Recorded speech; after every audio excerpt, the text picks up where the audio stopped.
Hey, Sub-Zero. What do you want, Scorpion? You want to see an impersonation of your brother? Fine. Alright, don't look.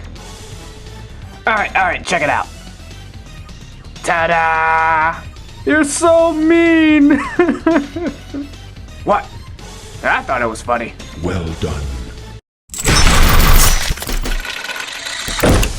What's up, fellow collectors? Today I'm talking about the Mortal Kombat Deception Scorpion. This is an exclusive to Tower Records, which is a place I've actually never heard of, but it does look cool. It gives you a picture of what the figure looks like, and it's exclusive because this figure comes with a skull, different head sculpt than the regular ninja mask that you get with the normal Deception line. So that's pretty cool here. It says marketed for ages 4 and up, even though it says this toy is based on a mature rated product, so it's kind of like they put it in this weird gray area for parents to buy the stuff for the kids. They pretty much said, hey, look, you know, this figure is based upon a video game where they, you know, pretty much kill each other.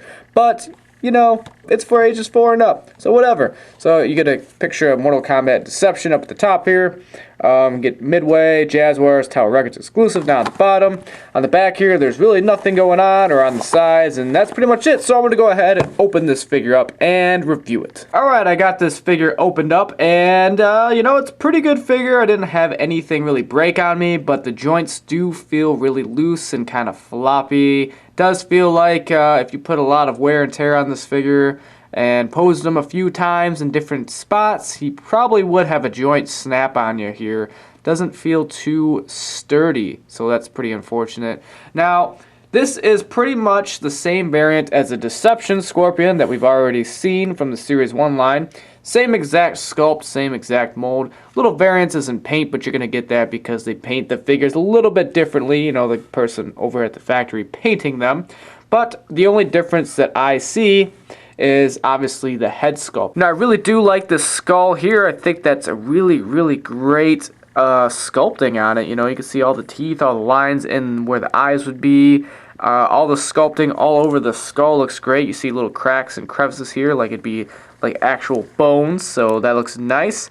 Really do appreciate the detail work on it. They definitely did a great job on that. Now, the only other difference I see is they did put a little bit more detail work into the bottom of the legs, which was a complaint I had on the regular Deception Scorpion here on the right. You can definitely tell that they put more detail work in the bottom of his legs, which I'm pretty happy about. But everything else is pretty much spot on, exactly the same. Even on the back of the figure, though, you could tell that they put a little bit more detailing work into the bottom of the legs there with the paint. So besides that, you get the same exact amount of articulation and detail except for little minor paint differences. You know, the head articulation for the skull is actually worse than the ninja one because it's just completely, it feels like it's completely almost molded to the top of the base of the neck. And you can really just barely get a side-to-side motion out of it. No really up and down motion at all. And it feels like if you try and, you know, bend it any more to the side than this, it's probably going to snap right off. So I'm just going to go ahead and kind of leave it like it is. Now, you do get a few variances in the weapons, which I'm happy about. You know, the Deception Scorpion just comes with the sword. No scabbard or anything to attach it to his back. Just this regular old sword here. Well, good news is you get the same exact sword with this Scorpion and a scabbard, so you can store the weapon away. And you also get a smaller version of that sword, just a little bit. But it does look cool, and Scorpion can hold on to both of these swords pretty well. The only problem is they don't stay into the scabbard like at all. I mean, you pretty much hold them upside down and they fall right out here. Another issue is these swords don't have like any sort of peg system to where they can attach to the bottom or to the back of Scorpion in any way. So what they do is you just lift up this flap of plastic to store the swords into, which I'm really against, because I mean, if you keep putting wear and tear on this part of the plastic here, it's definitely going to rip over time, and I really don't like doing that with my figures. And you can clearly tell that that's the way that they display this figure on the back of the packaging. You know, I don't really like displaying my figures like that. I don't like having to bend up the armor and risk tearing the figure in order to store the weapons. So I'm probably just going to go ahead and just display them like this, or with the sword in his hands or something like that. Now, you also get the spear attachment, which I'm happy about. It's actually got the spear here, not really a whole lot of crazy amount of detail on it. And then you get this little rope here. And there's a little peg attachment here. And that is actually what is on his hand. There's a little peg hole here, and you can go ahead and plug that in.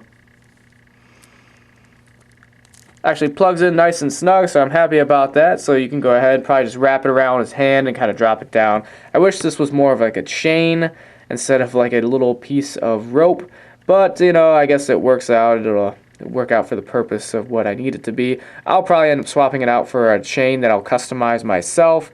Just make it a little bit cooler on display. It's funny too, because I was wondering what the heck this peg hole was on the Deception Scorpion, because he did not come with this spear effect. Only the exclusive one comes with that, so it's kind of a bummer. But he doesn't come with a base, and he still has the same problems with his feet. When you try and stand him straight up, you know, his feet like to pigeon toe out to the side here, so it's pretty much impossible to get him in a standing straight up and down pose unless you really spread his legs out like that. Overall, though, it's a nice variant to have. I do like having the two different variants that I can now display with my Mortal Kombat collection. I do like having the skull on and the skull off with the other two.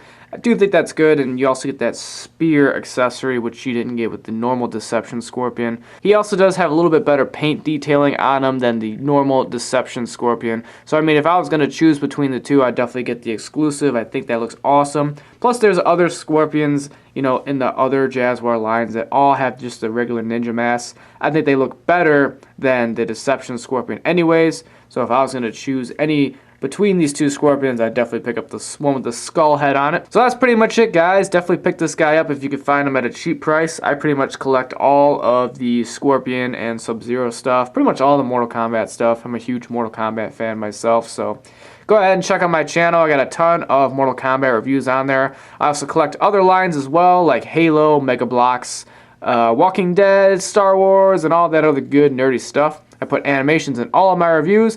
Make sure you subscribe because I come out with new videos every week. And I will see you guys all in my next video. And thank you all for watching.